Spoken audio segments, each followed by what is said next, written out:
Hey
Yo, guys. yo, what's going on? Progressively becoming the takeover. It's been like a good 4 or 5 months since we've been I here. know. I feel like I don't know what I'm doing anymore. So you say that every time. No, I don't. You literally say He's it. already starting with me. Oh my god. Yo, hit us up. Progressively Becoming I want to make sure we Studios sound good. on Instagram, on Facebook, on YouTube. We are here in the flesh. And we have to start off with a special birthday shout out It's somebody's to birthday. the pastor, to the shepherd of the house. Shout out to Pastor Jamel Tony celebrating his birthday today. Happy birthday. Happy birthday. We love you. We love you. God bless you. You have been such an inspiration and a blessing to my life for the entirety of it. So I just want to give you your praise, give you your love, and just let you know how much you mean to me, how much I appreciate you. I don't know why I randomly just thought about that that time in 2014 when the Spurs won the championship and we put down the little runner in the living room and we popped some champagne bottles as if we had won the championship. So just harkening back to some great memories. I love you and appreciate you, Jamel. Happy birthday to you from the bottom of my heart. We love you. We love you. We would have had the boys come up in here and say happy birthday too. But So we actually tried to call y'all earlier today. We don't know what was going on here. You was not answering the phone. We hit you up with the FaceTime a couple times. he was probably sleeping. No, it was like, call again, call again, call again. He had his whole speech ready. He was going to deliver to you. Mm-hmm. But you guys did not answer the phone. So we left you a video message. Check it out. But we are here tonight. We do want to allow people to hop on the stream. Shout out. Also, apologies. We were late today. How it was our first day back to work and we're already having technical difficulties. We late on the first day back. Yeah.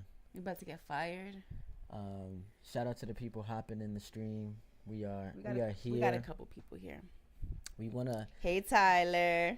Hey, Tyler. We want to make this an enjoyable Tuesday evening because there is just so much that we have to talk about.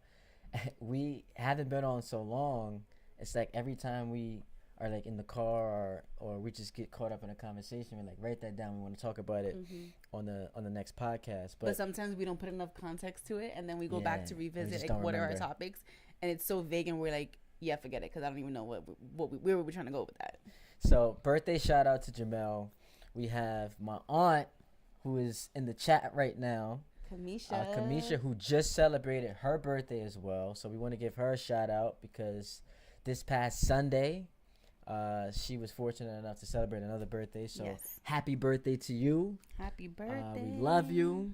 We also respect that you answered our phone call, unlike Jamel. So that is a check mark in your box. So shout out to the family. Happy birthday this evening. We got a lot of stuff to get into. We're gonna talk about the topic that actually was coined. I figured this out yesterday by Theodore Roosevelt, our 26th president, coined this phrase. Comparison is the thief of joy. So we're going to talk about that. We're also going to get into a question that I have for the audience to start to ponder. What does the church, or how does the church feel about conspiracy theories? This one was tricky. This is a tricky one. How does the church feel about conspiracy theories?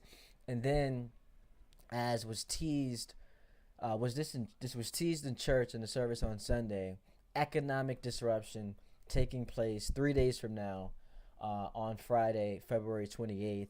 So we want to talk about that and just get your thoughts on that. So comparison is the thief of joy. That's a topic tonight. How does the church feel about conspiracy theories? Want to get into that. And then want to break down the economic disruption on February 28th. I got something for you before we get to, because we got some other stuff we want to get to. I randomly thought about this in the gym today when I was working out. No flex. What were some things that, as a child, you were not allowed to say? Any curse words? Well, obviously. But for me, it was like, I was not allowed to say liar or you're lying. You know what's funny that you bring that up? Because on Sunday when we were on Woodbine, Kamisha and Maurice, or I don't know who she was talking to, but they were having a conversation. And I think it was Maurice. And she said, stop storytelling. Yeah. And in my head, I'm like, it's your big old age and you still not saying the word lie. We're not allowed to say lying. So now, with like, Noah has said that before. And I'm like, nah, G, you're not allowed to say that. Yeah. And you looked at me. You were like, perplexed. What? You're like, is that really a thing? But I think it's different if you're calling like someone of authority a liar. That's disrespectful. Yeah, but if you're just saying like, oh, you're not telling the truth, you're lying about this. Nah, you could not. That was disparaging. That was a curse word. Also couldn't say hell no. Had to say heck no. Mm-hmm. How about like damn? I was just gonna get to that. So you're gonna find this mad corny. Dang it. No, we was like, damn. Like, I remember you telling me that. You remember telling me that. Damn. You're like, what you said? I said, am. You couldn't say that. So you don't have any just phrases, words that you were not allowed to use as a kid? I don't, and I never like used. No, it was just curse words, damn, hell. But I didn't get in trouble for saying that someone was not allowed to. But I didn't say that to you. Not allowed to suck your teeth. Rolling your eyes. Rolling your eyes, sucking your teeth. Yeah. Yeah, those are two. Talking back. Even if you were responding to something that they were saying. Georgia Carter says fibbing, so that's the way you gotta say it. Kamisha Roberson says we were told to say storytelling. Shoot. Hell, that is not true. LMPO. How about crap? I think crap. Like, oh crap. Shoot was like a big one. Because I think about it now, like if Noah were to say any of those things, even if he's like 5 or 6, I'm like, what did you say? I think the name of the game is to like get as close to saying it without actually saying it. Like when you're a kid, like you know what you're not allowed to say. And remember what he said to us. He said, "What can I say instead of?" Because, I mean, I'm not gonna lie. Like I say damn, and it'll come out sometimes. And kids pick up on everything. And I think Noah started to realize that was something that we said, so he'll repeat after us and just imitate us, and he'll say damn like that. And I remember one time he said it, I was like, Noah, you don't say that. And he was like, why? And I'm like, because that's not a word that kids say. You can say this instead. And I gave him something else. So I think it's just funny that he will like ask us, what's the word that I can say instead of damn? Yeah. But he's still saying the word, and it's just like, bro. Sheila White, you were not allowed to stomp or roll your eyes. Another one I just thought of. Couldn't say shut up. Had to say be quiet. But even still, that was like... Yeah, be quiet. You couldn't say shut up. You gotta say be quiet. Yeah. You just have to do what you were told. Yeah, I'm trying to think back to being in the living room in my grandma's house. She had all the grandkids, and for some reason she had all of us in check. Mm-hmm. And it's like, what did she do differently that we're not doing now? I just think that sometimes there's more of an appreciation or I don't want to say respect. There's a different fear factor when it's not your parents constantly yelling at you and screaming at you. But I still had that from my parents. You become, I don't know, it's different, I guess. You become desensitized. So it hits differently when it's like someone you're not accustomed to scolding you, ridiculing you. Because you kind of get embarrassed. Yeah. It feels different. You better not fan your hand like this, like that. Or like shooing them away, like, oh, whatever. Yeah, like that. I think whatever was another one. Whatever, yeah. You fanny that brings back. I've so never heard good that read. one before. Like you go and you suck your teeth. You couldn't with put your fingers in your ears when parents are yelling at you. Oh yeah, just like. Oh, you know what's another one? How about if your parents asked you a question, like you were in trouble and they asked you a question, like, do you understand what I'm saying? And then you just nod your head or say no. They'd be like No, speak up. They say like, use your words. Yeah, use your words. I used to sometimes do it on purpose. Like I knew they wanted me to say yes or no, and I used to just like nod my head. And they used to be like, I don't hear you. And in my head, I'm like, yeah, because I didn't say anything. But I'm like, I don't hear you. I'm like, yes. Yeah, so it's just fun to reflect. It was something that randomly popped into my head. Before we get to the happenings this week, we do got to send our condolences to two families in hip-hop. Irv Gotti, tragically passing away at the age of 54. Apparently, he suffered a massive stroke. And this story, like, you know, obviously legendary producer, songwriter, worked with Jay-Z, DMX, Ja Rule, Ashanti. He's got like that resume that's super impressive. But one thing, and we were in the car listening to this, like his brother like recapping everything that had happened, and I'm just saddened to hear that like he just let himself. He knew he was dealing with, he knew he was dealing with this, and just like really didn't take it seriously. Like his brother's like, yo, his last meal was Chinese food. He just didn't really care. The doctors already let him know what stage he was. So it's just a tragic situation happening. And I just wonder like what goes into the process of the minds of people who just like will get the diagnosis and not care. Like at 54, like you still got a lot of life to live. I mean, I'm sure there were parts of him that he was afraid. He probably just got to a point where he felt there was nothing else that he could do, and you kind of just give up. That's sad. It is very sad. So R.I.P. to Irv Gotti. He actually is like part of the fabric of when I first started listening to hip hop, like Ja Rule, Ashanti, that era. Really, really did it for me. He worked with J-Lo, Eve, Kanye, Fat Joe. So just wanted to send a shout out to Irv Gotti's family. Rest in peace. And sending our condolences there. Biggie, I was trying to see if he had any kids. He does. He does have children, but yeah, very, very sad. Biggie's mom, Valletta Wallace, this past Friday, it was announced that she passed away in hospice care at the age of 78. And one thing that really doesn't get talked about enough is her strength. Like what she had to go. Just imagine having to go through that. Dealing with your kid, a teenager, hit superstardom in his craft. He's going through a East Coast, West Coast beef, and he gets gunned down tragically. And then the person he's beefing with gets gunned down. So it's just a lot of violence being put on display. Yeah. So wanted to send her family condolences. I found this out yesterday. So when Biggie died, his estate was estimated to be worth $10 million. She ballooned it to 160. So she kept his legacy. She kept doing thing for his estate. So shout out to her. And one of my favorite movies is Notorious. Angela Bassett played Valletta Wallace in this. So just wanted to put that out there. You got some announcements happening in church this week. Well, what's today? Today's Tuesday. Today's Tuesday. Tomorrow's Wednesday, so we'll have our Wednesday in-person prayer at 2818 Marlton Pike. And then we'll also have Bible study, Discipleship University. So that'll be at 7 p.m. So make sure you guys have your notebooks. You got all the things so that you can be ready for some knowledge. Thursday mornings, same thing we always do. So morning devotions at 6 a.m. So we'll be able to pray together. Join us for that. And Friday, we talked about the economic disruption, the blackout that we're going to be participating in. Are you going to participate in it? We'll talk. We'll get to that at the end of the show here.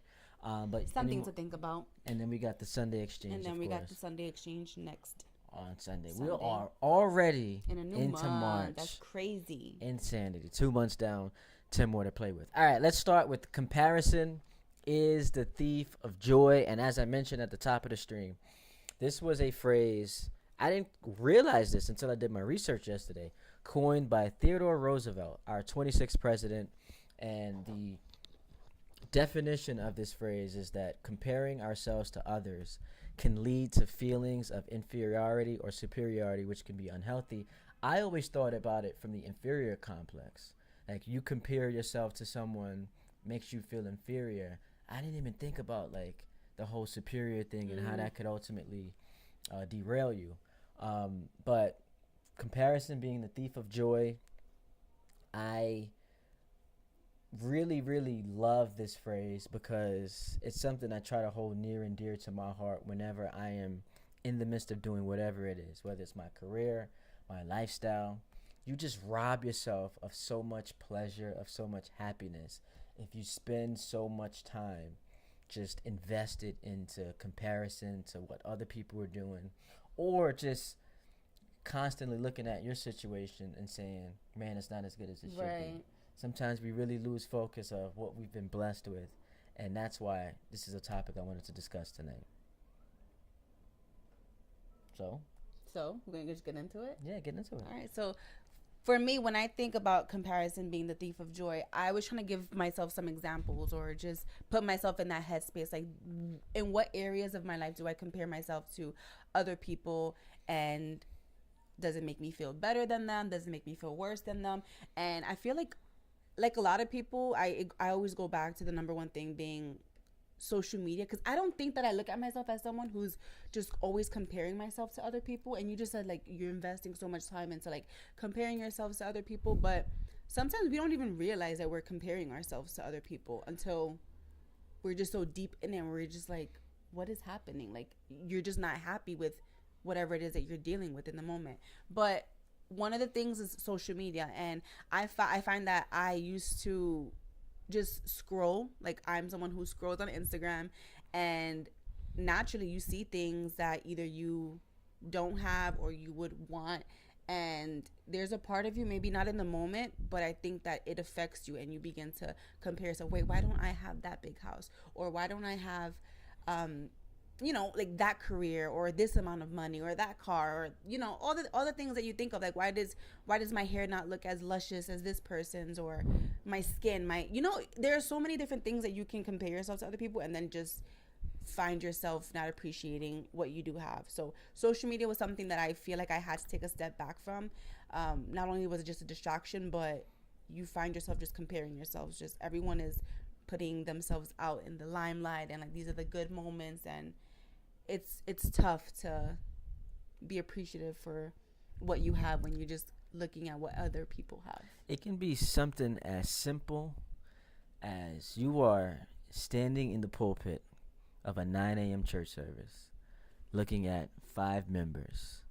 You then go home and you're watching a 1 o'clock service online, and there are hundreds, thousands of people watching, and you start to subconsciously, because it's natural to do so, compare what it is that you're doing versus what it is that someone else has, and that starts to affect you mentally, because like, you want to get to that place. You envision yourself being that successful. But I think, again, the problem is we get so caught up in what we aren't, we don't focus on what we have, and then it causes us to miss the journey and the blessings that God has designed and has in store for us.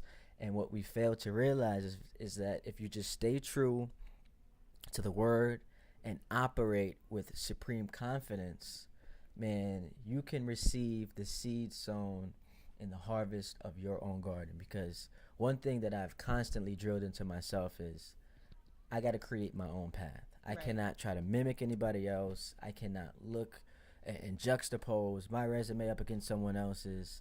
I can't do that, because I will then spend the rest of my life chasing someone else, when I should spend the rest of my life chasing a better version of the person that I look at when I see in the mirror. Right. And I agree with you too with that, because when you think about comparing yourself to other people, there's 2 outcomes, right? It either leads to you being prideful, or you just feeling insecure. And so taking the time to recognize, or what am I getting out of this? Either way, none of this is aligning with God's will for you. He doesn't want you to feel insecure. He doesn't want you to be prideful or think that you're better than anyone else, because you're not. So it's important, like, to recognize that that's a problem if you're sitting here comparing yourself to somebody else. He's created us, God's created us to have a specific, like, purpose. Like, everyone was created for their own purpose, and if you're so focused on what someone else is doing, you're not going to be able to fulfill your purpose. And then you're going to be unfulfilled because he created you with that purpose. So if you're not, like, you're no matter what you do, if you're comparing yourself to somebody else thinking that you're going to be happy chasing what they have, you're ultimately not, because that's not why you were created. You get what I'm saying? Absolutely. I want to see the comments here. Uh, yeah. So we just delving into the conversation about comparison being the thief of joy, and trying really hard, because it's difficult. It's easier said than done to discipline yourself into focusing on your path that comes with a bevy of challenges, that's going to come with some high water marks and some valleys, but you just have to stay the course and understand that, this is what has been designed for me. Mm-hmm. There's a reason why that person is driving a Benz and I'm not, because I was meant to endure this adversity. I was meant to drive this car because this is going to take me to a certain place that other person is going to a different place. So as long as I just focus on that and be cognizant and aware of that, and you can experience more happiness and more joy. Because, like, we often talk about, like, the challenges of parenthood for us. Mm-hmm. Maybe there's a reason why he decided this is our story, because there's a testimony in there. There's a certain strength he's looking for us like, to exude. Yeah. Like, there's a certain bond that he once created between us. Like, so, what is the lesson? Yeah, like there is like, we talk about seed sown, right? Like, there is a reason why this is gonna blossom the way that it will. And absent of going through it, what we've experienced, we would not be able to really have the joy that's in store for us. Mm-hmm. So you reminded me of something when you mentioned the whole, if someone's driving that car and I'm driving this car, and it's also like, if you are focused on if you're driving and you're focused on what someone else is doing, baby, you're gonna crash. Like, you need to focus on your lane. And I think ultimately in doing so, you're focusing on your lane, you're focusing on God's will for you. You're going to do the things that God said, that God promised to you. So I think it's important to just, we keep saying it, but, like, it's hard not to compare yourself. So I think we need to get into that, like, in a little bit. How do you not compare yourself, right? So, but yeah, Kia brings up something very fascinating. She says, that's true, but say you're in a group of friends and you're the only one not moving forward or don't know what to do. So there's a difference between being stagnant, being complacent. And comparing yourself to other people. Right. If you're, like, I do take pride in, like, the group of friends that I have being the person who inspires. It's like, like, there's more that needs to be done. Like, you guys have more to give. That's cool if you have a circle where there is some inspiration drawn. Like, you're looking at folks and it motivates you, it inspires you to be better. That's different than just saying they have something that I don't. They have a talent or a skill, or they're living in a certain level of prosperity that I don't have. So you gotta, like, be able to parse the differences between those two things. I can be motivated by someone else and not be envious of what they have. Right. And I think it's also about, like, the whole idea of being content versus complacent, right? You can be content where you are, but you don't have to be complacent. You don't have to stay in that space. It just means, like, you're having a deep trust in what God is going to do in your life whenever he decides to do it. And it reminds me, because I was reading the book of Philippians over the weekend, and it was, the letter that he wrote in prison, and he spoke about having this joy, and I'm like, boy, you're behind bars. How are you, like, happy? How do you have this joy? And he talked about, like, he had the joy of the Lord, and, like, he's experienced life with when he had a lot and when he didn't have anything, but regardless of the circumstance, like, he still had joy because of God. And that's what we all need to aspire like to be like. So now that we've diagnosed the issue and we've kind of put in theory like what the solutions look like, Missouri Bar, this article that I came across, is listing some ways to counteract our obsession with comparing ourselves to others. Number one, focus on your strengths. Mm-hmm. What are you good at? Have you had any recent wins or successes that you're currently discounting? Discounting them, not because you didn't experience wins, but discounting them because you have now somehow convinced yourself that they're losses or that they're not good enough. So focusing on your strengths. What have you accomplished? What are some things that you're good at? And in addition to being good at those things, how can you continue to improve on those and have them continue to be strengths? So that's number one. Mm-hmm. Practice gratitude. What do you have to be thankful for? Comparison sometimes hacks our brains into thinking that we got to be so negative, excuse negative. What do you have to be thankful for? Right. Practice You can have gratitude. a situation where you're like, oh my God, I hate my job, but I'm grateful because I need this job, right? I need a job. I have money that I'm able to pay rent. I have a roof over my head. Though I don't have the biggest house, I'm still grateful. And I think when you have those moments where you can practice gratitude, you begin to have joy about it, because it's like, okay, you know what? Things aren't as bad as my brain is making it out to be. Another thing is to learn to celebrate the wins of your colleagues. Kia brought up her circle. I can be happy for you and not be hating. Like there's Let it inspire you. Yeah, there's some weird thing that happens where you could see someone doing something and you just start hating on them. Like that's so odd. Like I came across this. Steve Aitchison said, blowing out someone else's candle doesn't make yours shine brighter. Mm-hmm. So just because you're trying to dilute someone else's accomplishment doesn't in the grand scheme of things make you bigger. Mm-hmm. Like that's nonsense. So on the flip side of that, celebrating the win of a colleague doesn't make you any less successful. So why can't we be celebratory for each other? It's just people. We're in this culture of just competition and being the best. I think that's just how it is naturally. Everyone wants to be on top. No one wants to be second to, and which can be good, right? Like it's good to. But you have to have it so that it's healthy competition. It's not rooted in jealousy and envy and selfish anger. desires and self-glorifying ways that you just put yourself above everybody else. Because you could know, like Ty, we both run. Ty's a way faster runner than I am, but it doesn't make me any less of a runner than he is, you know? So I can look at the situation and be jealous and maybe envious and maybe be a hater. But why would I do that? That's not going to make me run any faster. I have to let that inspire me now and then notice, like, oh, this is what he's doing to get to where he is. And how can I work on myself to be able to achieve that as well, right? Maybe I have to run just as much as he is. I have to keep putting in the work. And I think that's what it is, putting in the work. And like whatever work you're doing, make sure you're doing it for the right reasons. You're not doing it to be better than someone else. You're doing it to better yourself.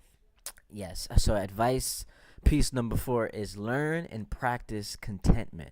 Find peace with where you're at in life. And you just laughed at me because I said peace. I'm like, find peace with where you are at in your life and the journey that you're living. Mm-hmm. If life was a plateau with no ups and downs, it would be pretty monotonous. And that's true. Yeah. Like, if you just always won, it'll get, not that it gets boring, but it's not going to feel as good. And you don't in that learn appreciation. Right. It's not going to feel as good. If you're just constantly like winning, and if you're constantly winning and like not putting in the effort or the work, it's not gratifying. Like, yeah, you learn. You don't feel fulfilled. You learn to take joy in seeing positive results. Mm-hmm. So, in doing that, it means that there are going to be some downs. Mm-hmm.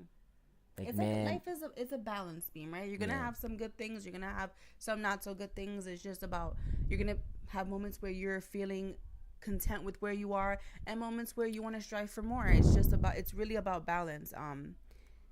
But I came across a scripture, and you love this scripture, Matthew 6:33, that says, but seek first his kingdom and his righteousness, and all these things will be given to you as well. It's just, even when you feel like you're not enough, I think it's always important to just look to God. And that's what, we talk about on this podcast, where it's like we want to be the person that God's created us to be.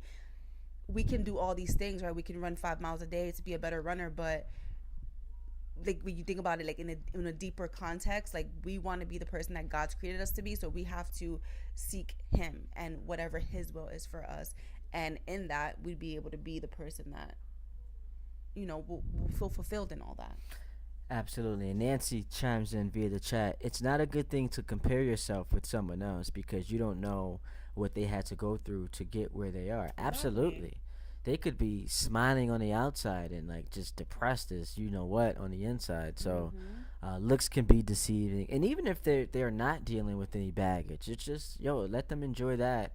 God has something in the works for me. All right, the final bullet point on this journey to counteract our obsession with comparing ourselves to others is to, as you just mentioned, take social media breaks. Social media loves to create comparisons, so you find yourself like in this loop, and if you can create ways like fasting to just get away from it, right, it doesn't have to be detrimental.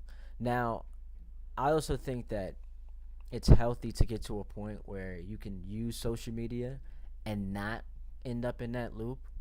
In other words, like I shouldn't need to just completely delete all my accounts like for good in order to just not compare myself to others. But it's a good reset. It's a good reset. It's a good tactic to use en route to getting to a place where you're more balanced, spiritually, psychologically, and you're getting like your priorities emotionally together. Yeah. Like you think about it, if you're comparing yourself, like you have to like think about where are your priorities. Like why are you comparing yourself? I think it goes back to like the why behind it all. But again, we spoke about comparing yourself is not God's plan for you. It's not fulfilling anything that it's not God's will for you. So we want to encourage you guys to make sure that you're not comparing yourselves. We just told you a couple things that you guys can do to try and get out of that rut of comparing yourselves to other people. So we said to be grateful for what you want, where you are, keep growing, pursue goals that you have, let people inspire you. You don't have to be envious of someone else. Allow them to inspire you for you to be able to achieve your goals. Trust God's timing. That everything is going to work out when it's supposed to work out. That's the toughest part. That is the toughest part. Because you don't know. Like, it's one thing to look at a clock and say, all right, I know that at 8:05, like, this is going to happen. Yes. It's now 7:45. So all I got is 20 minutes. Right. Like, I can do it. I've waited this long. I can. But to not know. Yeah. Which is why faith comes into play, right? And they always say he's the, something about 11:59, right? Well, he may not come when you want him, but he'll be there right on time. He's an on-time God. And, faith is the substance of things hoped for, the evidence of things not seen. So we're not getting that clock of when it's going to happen. You just have to trust and believe that it will. And in pursuit of that trusting and believing, you just got to, once again, stay grounded, stay disciplined, and stay in your word. And Jamal says here, one can't have joy without trusting God. It's the root. Comparison is a teller of a lack of trust that what you see in others, God won't do for you. Because I think naturally we look at someone else and what they have, like someone with a big house, and I'm just like, wow, why I can't have a house? And then, honestly, there are certain things God did for you that he didn't do for that person with the big house. Right. They might be looking at us like, I don't know, I want a marriage or something. You know what I'm saying? Like, I want kids. There could be things you dealt with personally, from a health standpoint, or God knows what, when it came to just trials and tribulations, that it wasn't done for them. It was done for you. So, comparison, the thief of joy. And that's something that we are consciously trying to counteract and work against. So appreciate you guys chiming in on that. This next topic, we're going to really lean on you for your thoughts via the chat, because I just randomly thought about this the other day. How does the church feel about conspiracy theories? I forget who I was listening to. Oh, I was listening to a podcast earlier, and one of the dudes on the podcast said that he believes life on Earth is ending. So like Elon Musk is trying to get us to a different planet. That he just thinks that like, you know, everything you hear about the world ending has to do with fire, and now we're, you know, dealing with wildfires in California.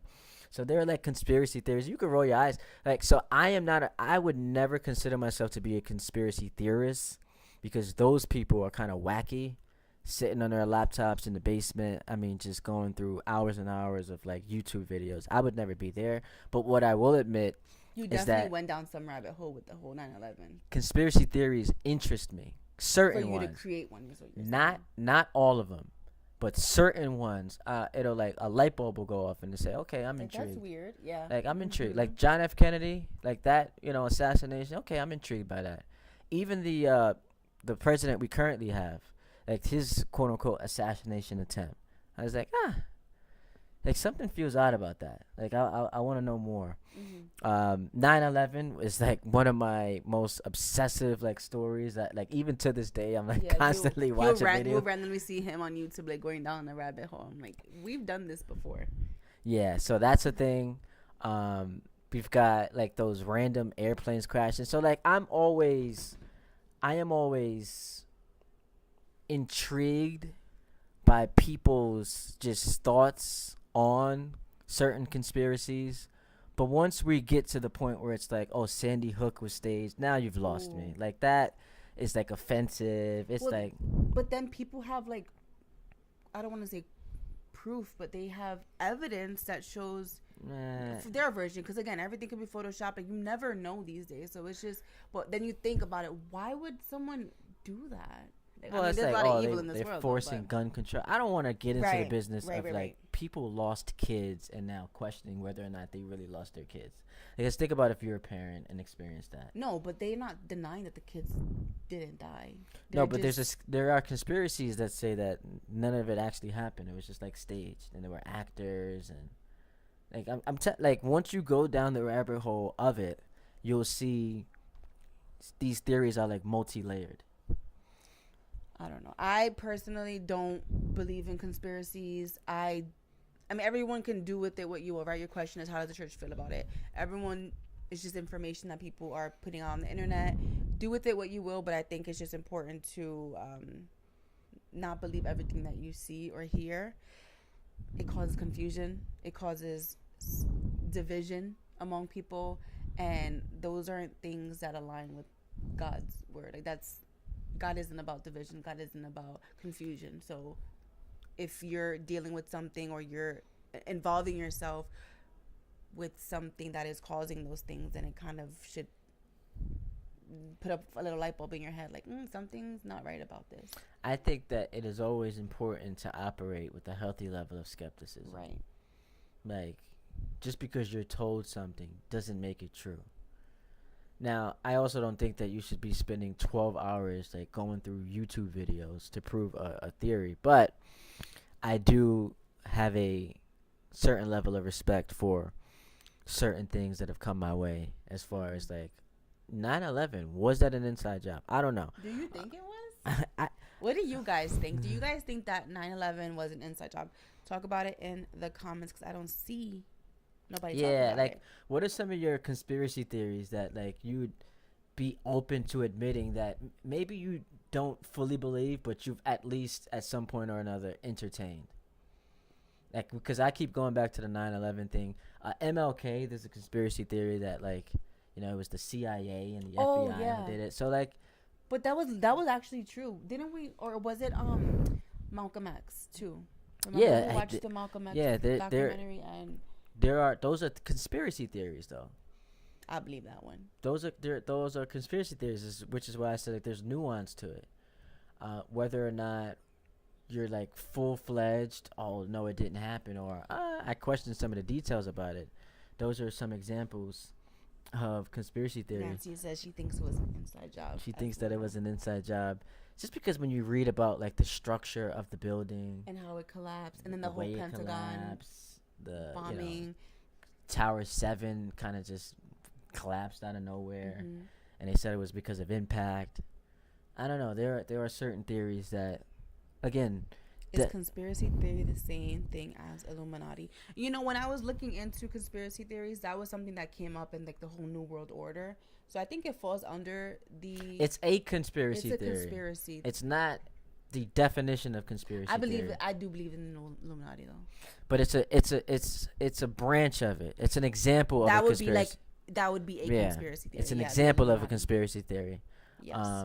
But essentially what a conspiracy theory is, you challenging what the public has been told about a certain incident, because said public has done a good job of hiding details that are pertinent to like what's being questioned surrounding it. So like, do we actually believe MLK was just gunned down by some rando? JFK, there was like a thought that there was a second shooter involved in his assassination. And, there's some political for like a lot of... What happened? We are reconnecting. We're reconnecting. What's going on there? We are back. Are we back? We are back. All the conspiracy people out there are shutting us down. They're like, stop it. Yeah, right? Like, stop talking they're about trying to hush us up. All of a sudden, we ain't gonna wake up tomorrow. Like, what you were saying? What I was saying about The Simpsons, there have been episodes where they've quote unquote predicted things that ended up happening now. So I remember there was one about Trump, and it showed Trump becoming the president, going down or going up the escalator, and the way that they painted that and they aired it years ago, fast forward to when it actually happened, like it was happening the same way. So in that sense, it's like, wait, how did they know that was going to happen? And there have been other instances with The Simpsons where they were predicting things that actually ended up happening. I've also been on TikTok, and there are people who... There's this woman who she predicted that that plane crashing that happened recently. She predicted it. I saw that 12 hours before it happened, and then it happened. Yeah. So like, that's something that's like suspicious. It's weird. All right, so our pastor Jamel Tony is asking: are we questioning the validity of the event itself or the why? In some cases, both. Both, I think. In some cases, we are questioning the validity of said event. Again, I brought up, like, if you way. Google Sandy Hook, you will see a suggestion on Google that, is it real or was it staged? So there are some folks who question the validity.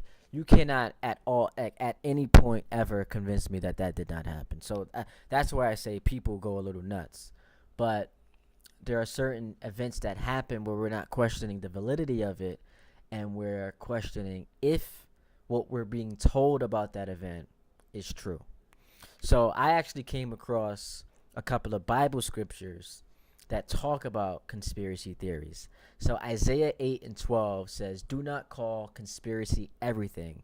This people calls a conspiracy. Do not fear what they fear, and do not dread it."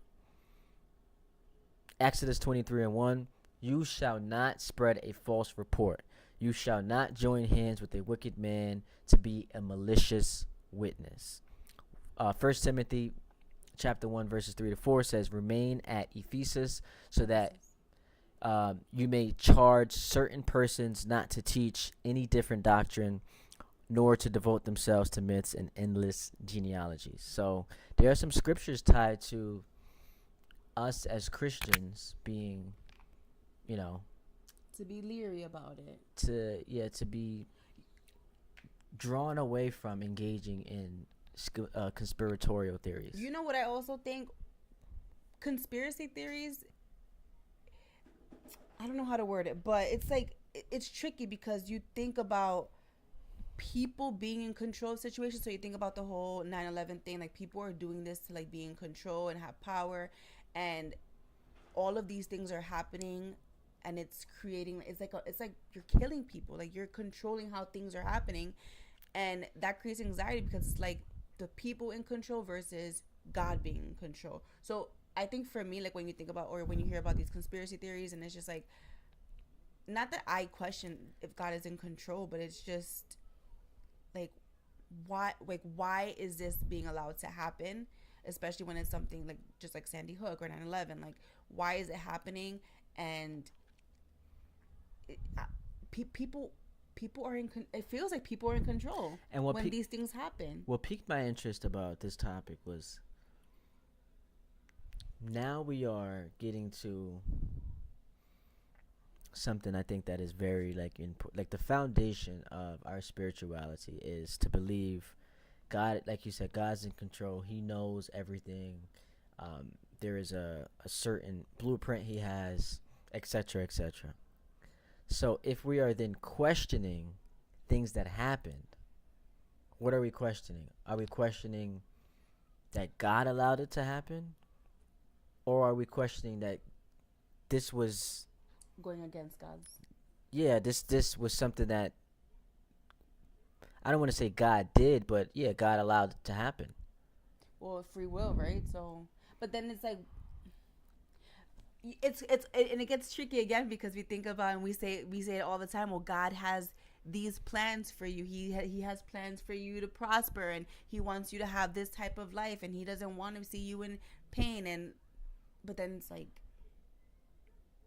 that's happening. You're allowing it to happen, or are people just that strong that they're like, it's just tricky, a tricky concept to like wrap your head around. And I think that's why it creates confusion, and maybe that's why the Bible is like, maybe don't delve too much into it, because now look at you in your head about it, and that's not healthy. People do have control. They are free choice. Why am I blanking on the dude who killed MLK? What's his name? Lee Harvey Oswald killed JFK. Who was it that killed MLK? Oh, is it Ray? It's something Ray, right? I feel like it was like a three something Ray. Right? James Earl Ray. James Earl Ray. So on the topic of conspiracy theories, are we saying that God allowed Martin Luther King to be gunned down by James Earl Ray?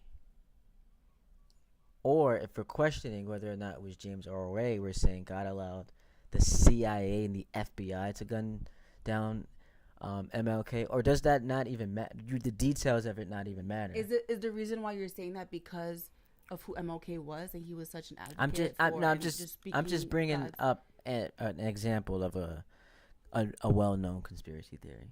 Okay. I thought it mattered because it was like he's literally doing the work of God. No, right? take JFK. Take what's his name? Garvey, who got assassinated. They just take any person who was assassinated. That there's a conspiracy theory about it. It's just when you're challenging something happening, are you also challenging your belief that God allowed that to happen? I think God allows it to happen. But if you don't believe that the details surrounding it happening, then where does God come into play? It becomes tricky for me when it's MLK, for example. He was someone who was like God, like he was always talking about it. Like if you listen to all of his speeches, he was very confident in his faith in God.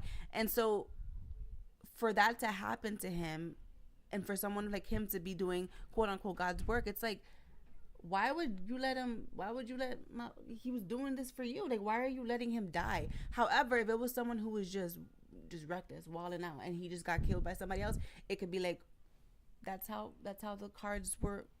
No, but I'm focused more on the conspiracy of it. You chose to do that. Like whether or not people believe you chose this path. It was done by some random, or was it done by the government? That's what I'm talking about. I mean, I don't think it matters. Yeah, that's what. Do you guys think it matters whether it was done by the CIA or by a random person? A person who just had a lot of hate in his heart. I mean, I feel like I believe that to be the case because we have other situations that's happened. People go into supermarkets and just start killing people. Yeah. Hate crimes. Lakeisha Tony times in our faith is not absent of bad things happening, which is very true. Yeah. God's sovereignty is his control over control. God's will always be fulfilled. Nancy says, this is a good question, but the Bible says that evil is always present, even when we want to do good, so the devil will come in and sidetrack you when you're trying to do the will of God. Absolutely. Absolutely. So the devil will come and sidetrack you when you're trying to do the will of God. So was the act of him being murdered the devil coming in and derailing him, which would make it seem like... No, I don't think it was the devil derailing him. It was the devil derailing a movement that he was the proctor of. He was the leader, or one of the leaders of one of the biggest movements in our country's history that challenged the authority of leadership and white supremacy. So that is where the devil is coming in and sidetracking any progress that's being made. And he was just like a symbol of that. And people would then question that. Why was that allowed to happen? And again, only God knows. When we say God is in control, it's often used to explain what we don't understand. I will venture to say all things work out. Yeah. I mean, I guess that's the answer that really makes sense because we can go down spirals and just try to make reasons or explanations as to why that happened the way it did, and it won't make sense to us. So ultimately, it's like God is in control. All right. Before we get out of here. Wait, Jamal has a question. Can a bad thing be used for a greater good? Yes. Absolutely. Yes. Absolutely. I feel like in any bad situation, you can make something good out of it. We just saw that not too long ago, by the way, with George Floyd in 2020 and all of the riots that happened and inspired change. It inspired changes in law and police enforcement and authority. So, yeah, a bad thing, I guess, unfortunately and fortunately, a bad thing can be used for a greater good. Yeah. As we saw with a lot of our religious civil rights leaders. Absolutely. Before we get out of here, appreciate you guys chiming in on that conversation. So we've got the Blackout Friday happening in a couple days, and it is targeting some of our big retail stores, Target, Amazon, Walmart. Here's my biggest question. What's the point? To create economic disruption. How are you creating economic disruption? I was trying to figure that out myself, to be honest. And they're saying that in the moment it might not cause much of a change, but this is bringing awareness to this whole movement, and they're going to plan to do more of these things. And eventually they're going to have more dates and events where people are going to continue to target specific companies and retailers. And in those situations, the more awareness is being brought about it, the more people are going to participate. Like if you have 1 million people doing it this time around, as you know, the hype gets spoken about even more people participate, and eventually that's going to show show these companies that they need us in order for them to thrive. So sounds all good in theory. Here's right. My big problem. So the people who are planning to engage in this blackout on Friday are just not going to buy anything at all. Mm-hmm. What happens Saturday morning? Are you then just going to buy the things that you would have bought on Friday?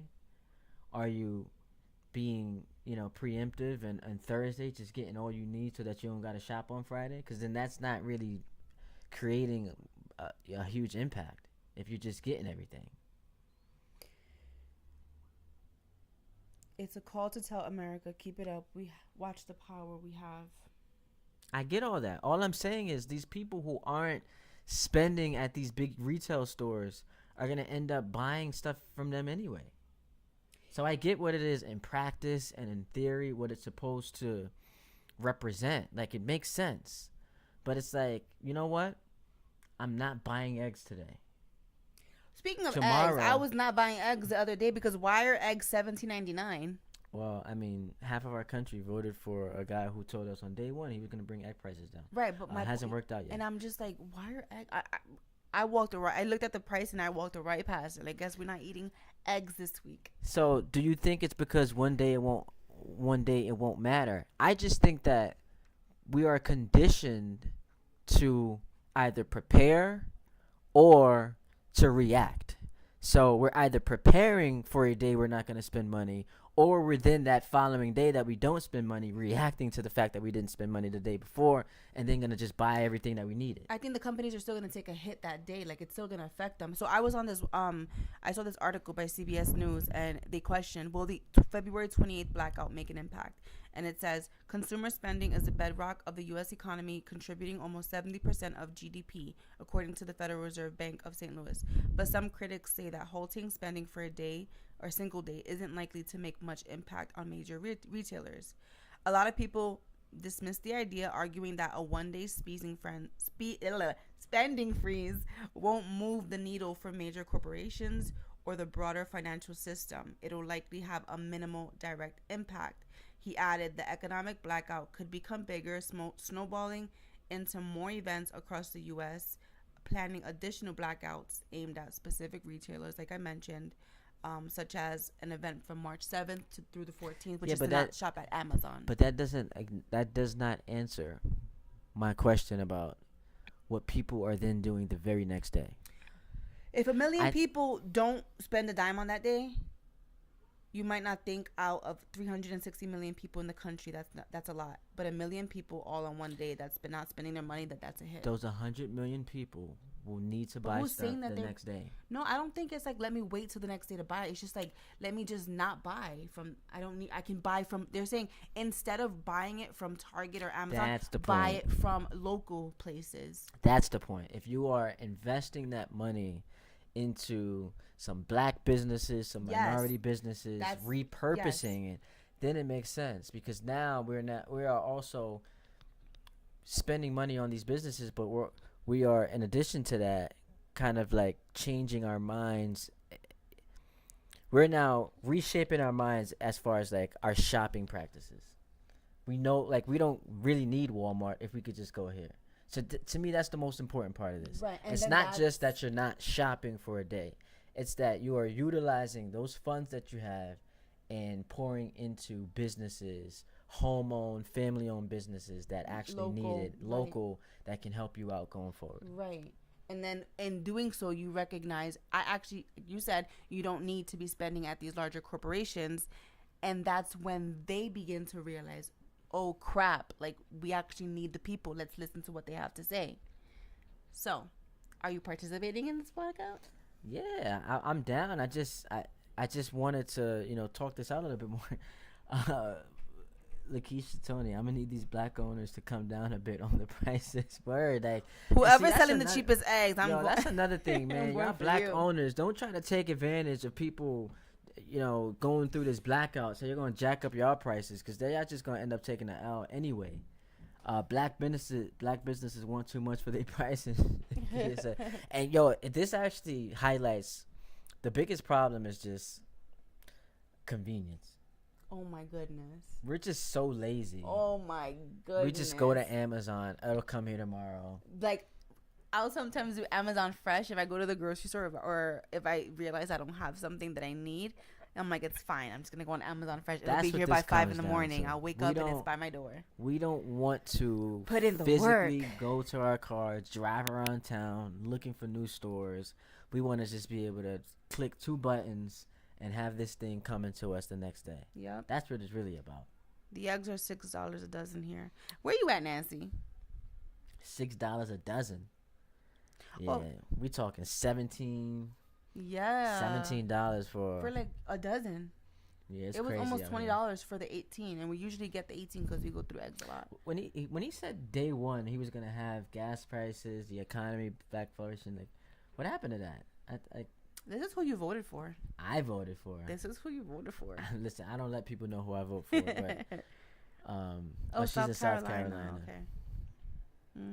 She's in South Carolina. Yeah, I don't know if we want me to go on a political rant on this let's not do that. podcast. Let's Let's not like, do that. let's like stay away from that. Yeah. $6. That is very, very That cheap. is. I'm about to send you my address. Ship me a couple boxes.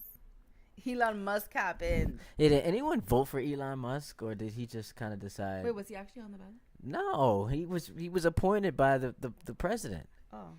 to be he's the head of the Department of Government Efficiency, Whatever that means. Doge. So she's going to make our government more efficient, our government spending more efficient, which is why he's laying off all of these federal employees. Oh. Okay. And he's coming for people's Social Security. So they're draining the swamp as speaking of these blackouts, there are a couple other dates that I wanted to mention. We didn't vote for him, no say. A couple other dates that I wanted to mention if you're interested in the economic disruption happening, the blackout. So this February 28th, 24-hour blackout, no spending for a full day. From March 7th through the 14th, an Amazon blackout, so no purchasing from Amazon. That's going to be so hard. Amazon, Whole Foods, or Prime. March 21st through the 28th, it'll be a Nestle blackout. So they're going to be boycotting Nestle-owned brands due to water exploitation, child labor, and corporate greed. On March 28th, it'll be the 24-hour economic blackout, day number 2, so the second round of that. April 7th through the 13th will be a Walmart blackout, shutting down spending at one of the biggest worker exploding corporations. April 18th, the third economic blackout. And then April 21st through the 27th, it will be a General Mills blackout. So there are lots of things that are going to be happening as far as these blackouts go. If you go online, just Google the blackout, economic blackout, you'll get a link, and there's a whole website with the person who founded it and giving you information on if you have any questions, because they have FAQ, and it just gives you a lot of information outlining why they're doing it and just ways that you can help support the cause. Anyone hear from JD Vance lately? Because it became a thing. Like, oh, we don't hear from him. Where's our vice president? It was never a thing. Where's JD Vance? So you really want to get on the political conversation? No, I'm just asking. Like, I don't hear people clamoring right now. I don't hear people clamoring to hear from JD Vance. Was that just a Kamala thing, or they were just hating on her? They were hating on her because she's a woman. I don't hear from him. Where is he? Target 40-day fast starts Monday. I don't even shop at Target, honestly. So I'll be good on that. Amazon is going to be the one that's going to hurt me. But I could do it. So that's my question. When it comes to we're starting this fast on Monday. Like why like what's the reason for waiting? People said it's giving people time to like hype it up. Okay. So it's not giving people the time to like just get everything they need from Target so that they don't need to shop. It's allowing for people to 40 do days. their research on where they can go instead. You gotta look at it in a positive way. Now, look, healthy level of skepticism. Nothing wrong with that. You think the kids are sleeping? People need to be educated. I hope so. People need to be educated on what they're participating in. So I think these conversations are very healthy, and we could do a great job in informing folks of why we're doing this, how we're doing it, so that we are maximizing efficiency. Right. Speaking of Department of Government Efficiency, we want to be efficient in our blackout. Amazon is a problem for me, says Kamisha. Yeah, Amazon's a big issue. It's gonna be rough. I definitely have the spiritual gift of spending, so it's allowing Black business owners time to restructure to handle demand. That makes sense. Okay, see, look at that. We are being educated for things. We are being educated. I like that. Georgia Carter says JD Vance is hiding. Oh man. Yo, we appreciate you guys for tuning in tonight. It's been a minute. This was a lot of fun. Shop. This was a lot of fun. It was. We missed you guys. We're glad that you guys came on out on a Tuesday. And shout out to the pastor for celebrating his birthday night with us. I was going to say in church. We're not in church, but he can't get enough of TPOE. He's obsessed. He's got services. Monday, we've got this. We've got Tuesday, the podcast. Wednesday is double duty. It's Discipleship University and prayer. Thursday is. And then not even 12 hours later, we got Thursday morning devotion. Then we're throwing in Friday night services, Saturday morning shut-ins, is Sunday double services. Get enough. He got the joy of the Lord. He can't stop. Oh man, the only way you get Jamel out of church, put church in Target. He'll fast for 40 days. Oh yeah, starting Monday. He's not. He's done with church. Progressively Becoming Studios. Make sure you guys continue to tell multiple friends that we are rocking in 2025. Got the Sunday Exchange We got a new background, guys. Nobody noticed it. It's gonna get better though. It's gonna get better. Just get ready. But this is just a little sneak peek to what we got.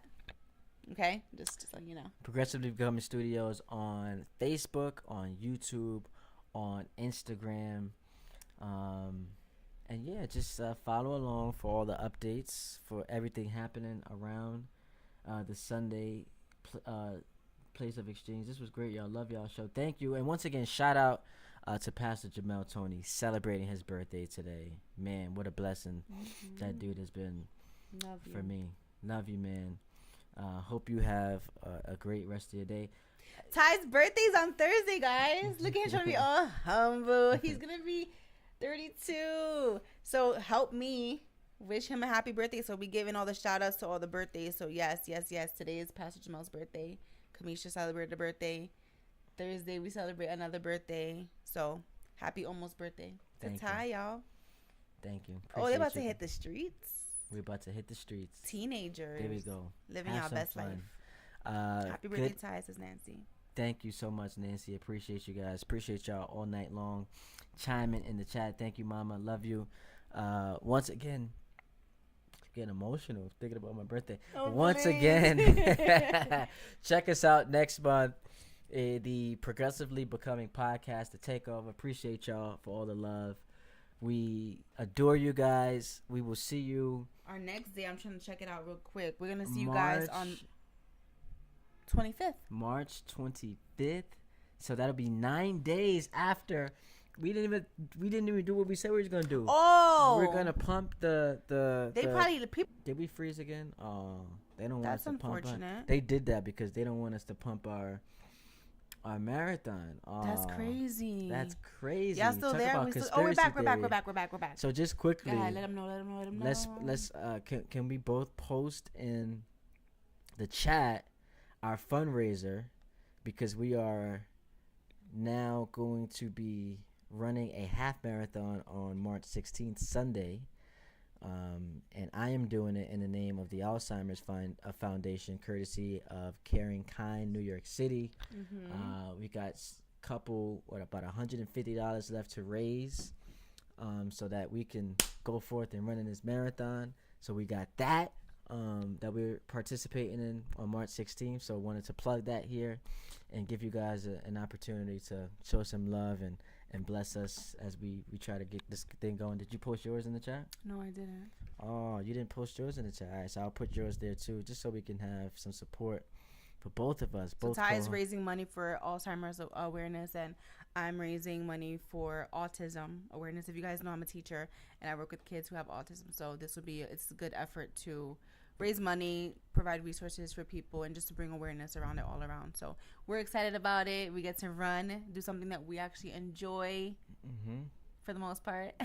But, it's for a good cause. We're raising money to help other people. So thank you guys so much. Appreciate y'all. We love you guys. We appreciate you. We hope you guys have a wonderful rest of your week. It's going to be nice outside. So enjoy it. And once again, comparison is the thief of joy. Don't let anybody steal your joy, not even yourself. Holla at us.